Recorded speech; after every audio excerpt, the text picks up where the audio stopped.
Gentlemen, welcome to Fight Club.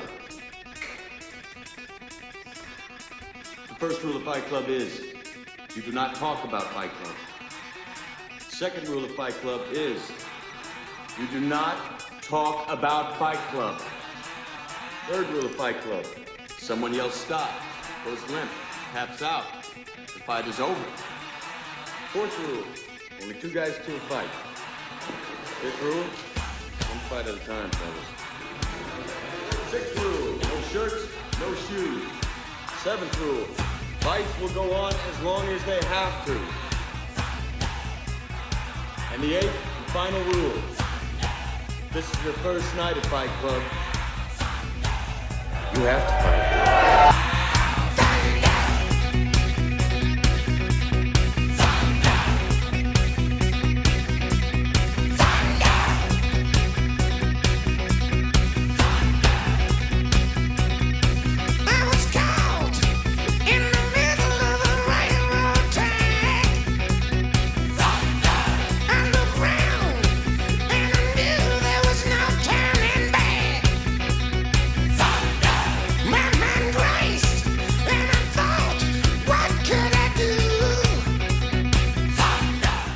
Technique part 1, not a whole bunch of talk time today because most of these are fundamental techniques that we've been over, and I know TD's joining us tonight, but he's probably got some experience, maybe small variations or a lot of the same techniques, and if anybody needs help, it's literally why they pay me to be here to help you guys, right?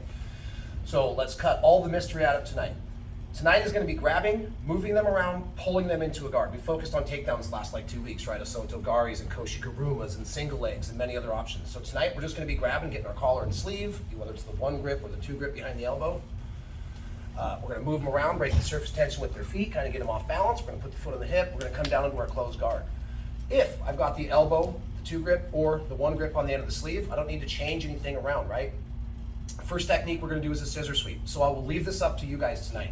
Whether I'm going onside collar and sleeve and I'm pulling in, and then when I get into my guard, crossing over to dominate the same side of the body, or as we know, we can pull guard by dominating the same side of the body first. I might be here moving around, looking for my takedowns. They got good posture, so now I'm going to switch, come over and dominate the same side of the body, still moving in, pulling them all the way into my guard. And now, especially since I'm scissor sweeping, it's not a bad idea to set this collar same side up first wide. Now I don't have to make the switch from a standard grip to here. I pull them into guard, I break their posture, and it's not just breaking their posture. Remind me, somebody give me one good way to break their posture. Is it just pulling on the collar? Reverse sit up, bringing my knees to my chest while not just focusing on bringing my hand in and letting my elbow flare, because now it's just my bicep against all the muscles in their back. I want to line my forearm up north-south and drop my elbow to the mat, so I'm doing them both. I'm kind of using more of my shoulder and my lat muscles while I'm breaking their posture down, and then I want to keep this elbow anchored in. Once I have the upper body set, then I can set my hips out, get my shin in front, do my scissor sweep here. And then remember, there's 2 schools of thought. One is to plank out and look into the turn, but the one we're going to go for first is try and pull their weight as much as I can on top of me, block at the knee and not at the hip, kick, punch the hand to the mat as I get my posture. Cool, we've also talked about going in to arm bars without switching grips here, but today, when I come out after I punch the hand to the ground, we're going to do something a little bit different. I try and pull their arm up. They're like, no, Chris, I want your arm. But they bring their arm in. Now I'm going to get rid of the collar grip and go 2-on-1. Push the hand to the mat, trap the elbow with the chest, gift wrap, okay? Again, today, your choice with the gift wrap. I can keep the 1 grip here. I can go with my Kimura grip, or my least favorite, but it's still viable, is to push the elbow and start to turn the back. Now we're going to go to our technical mount, make a strong attachment, pull them and roll them and set my hooks. Okay, right there. Once we have the back, pull them, roll them, set my second hook. Today we're going to work through basically our 4 favorite subs, okay? And you can hit them all at once. You don't need to do 1 pull, 1 sweep, 1 back take, and 1 sub. Once I'm here, I'm just going to practice all of my subs 1 time each. First one, necktie, right? Deep collar grip. Once I stretch the collar, set my thumb, get my good grip, then I can let go and start to feel around for the other collar. Remember, this one anchors down, elbows tight, and I'm pulling and squeezing. So there's 1. Now I'm going to reset. Do the same thing. Open, set deep on the second one. Can't extract my hands, got a little bit of chicken wing, so I'm going to punch my arm through, bring my hand palm towards me, the back of his skull, flare the elbow, push the head forward, and choke for my coat hanger. 2, okay? Third one, let's just practice. Maybe I can't get their collar, so I'm gonna do my standard rear naked choke. Come in deep, extracting the arm. Bicep, again, not high on the skull because he can reach up, go ahead and reach up and count it. Pretty easy, right? My hand's on top of the skull, so where do we want to do it? I want to hide it all the way back to where my pinky's touching his neck, and then I'm going to close the gate with my chin. Go ahead and try and counter now. Can't even get to it, you'd have to pull my arm through my chin. And the fourth one, as I'm coming back, he starts to check my hands, so I'm going to turn palm up, pull my elbow back behind my armpit, and run the short choke version where I'm making a gable behind his shoulder blades, flexing, squeezing, and this elbow is going to start to come back. Boom. So once we take the back, we've got 4 options. Necktie, coat hanger, full version of the rear naked choke, short version of rear naked choke. We stand up, he does it to me. He takes me down, scissor sweep, gift wrap to the back. 1, 2, 3, 4, 7. You need help? I'll be around, right? I'm gonna put 7 or 8 minutes on the clock because this one takes a little longer. Starting with the scissor sweep. 1, 2, 3. Okay, so the 3 sweeps are going over tonight. Scissor, hip bump, or excuse me, scissor, flower, and then hip bump. And I might as well say it now rather than wait for part 3 so we can kind of resonate in our minds. The reason we're gonna do the hip bump last is usually because sometimes it's the first sweep that people do, but what I've found after doing this for a while is, as I'm trying to do what I should be doing from a closed guard, which is break their posture before I'm thinking about subs or sweeps or anything, I'm trying to break their posture, and then they're fighting like hell, hard to get back, and then I come up and go with the flow to hit the hip bump. So we'll save that for number 3. First 2, the scissor and the flower, are gonna involve me breaking their posture. So everything's still the same, and it doesn't matter for the flower if I want to start on this side or this side. Why? Because when I get into the mat, I'm going to let go and go either inside the leg or do an outside peg grip. So on this one, it matters a little less if I dominate the same side like a scissor. I'm going to dominate the same side, but on the flower, your choice. In fact, I'd almost prefer us to stay on the same side of the body, okay? So as always, whether I'm pushing them, or pulling them, or shaking them, or running the battle ropes, I always want to kind of break their posture and move them around. When I'm ready, I'm going to pull them into my guard. Let's rotate them this way. Pull them into my guard. Same thing, I want their weight down, so I'm doing what? Elbow to the mat, reverse sit up, boom. Now, if there's not enough room for me to stick my hand past, like I'm putting my hand in my pocket to get a $5 bill or something, if there's not enough room here, I can always try to plank out a little bit and lift my butt up to give me a little pocket of space that I can drive my hand through, come around, hit my flower sweep. When I hit the flower sweep, of course I'd like to arm bar him. As I pull the arm up, he pulls his arm down.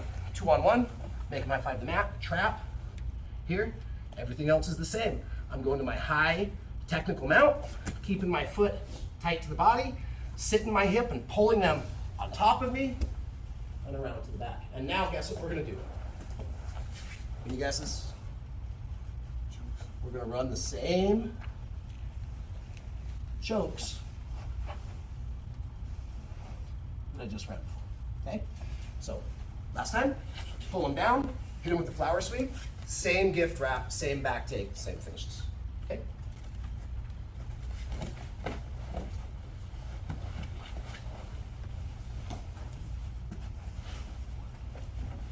And now we're into our finishes. All right, same thing, I'm gonna put 7 or 8 minutes on the clock for this, and then we got a group of 3. Let's go ahead and get it. 1, 2, 3. Okay, third one, all the mystery's gone. I already told you what we're gonna be doing. We're gripping, we're moving them around, When I'm ready, I'm gonna pull, so I go, pull them into the guard. Now what am I trying to do? I'm trying to do my reverse up and break the posture, but Christian's like, no, and he fights up hard. When he's using all of his momentum to go backwards, that's when it's always a good time to at least try this. Now they might have their hands in a good spot and hand stack me and stop me, but this is the idea. Like a boxer chaining together punches, same idea. I go to control the posture.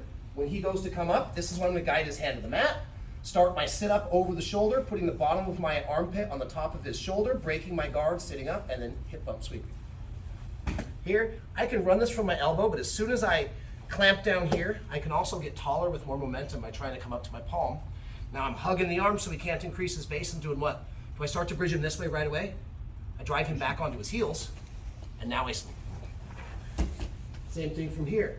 I have a trap on this arm, I have a trap on this arm so I could still later start to work up, but all I'm gonna do is kind of get a big chest, control the arm, pass it all the way, and then do what? Use my chest to block it. When I'm blocking it here, he can't bring his elbow back, okay? I'm not suggesting we bring our hands out, but for demonstration purposes, of course, my arm is assisting, But once I trap this here and stay down low, it's an easy transfer to come around, grab the wrist, and I'm pulling the wrist, but I'm keeping my elbow tight. Now, whether I'm doing any of the other variations, I'll hide them out, pull them, roll them, take the back, and what are we gonna do? They're saying 4 finishes, right? Real quick, just 10 more seconds of clarification. Come here, go invisible motorcycle driver. The reason we're doing these kind of in this order, and the reason why it matters today, there are gonna be times where even if I get my deep cross collar foregrip, Christian should know by now, one of you guys should know, and by the time you get the blue belt, you're gonna get choked 1,000 times, so this will be like a part of your subconscious. If he allows me to extract my arm, there are many things that I can start to do from here. So often, they won't let me extract my arm easy. Okay, I can't pull my arm out. We still have other subs. Here, here, here. We have other subs that we can run from there. So the first 2 are when I cannot extract my arm. Or I don't want to extract my arm because if this goes bad and he starts to move, I don't have as good of a way to plate myself to the back. So this is why we're doing these specifically. I go for my seatbelt, I open, which helps me get a deeper. If I don't do that, I end up here. If I do open, I get my thumb almost all the way to the back. Technically, when you get good at this, I don't even need this arm to start to choke him. This is a bonus. Okay, but we want to make sure that we go from seatbelt, open, deep thumb, strong grip. Now I can finish with different attachments, but this cross collar 4 is the really important one. Make sense? All right, so pull them down. When they come up with them, hip bump them backwards first, then turn the corner. Make sense? 1, 2, 3.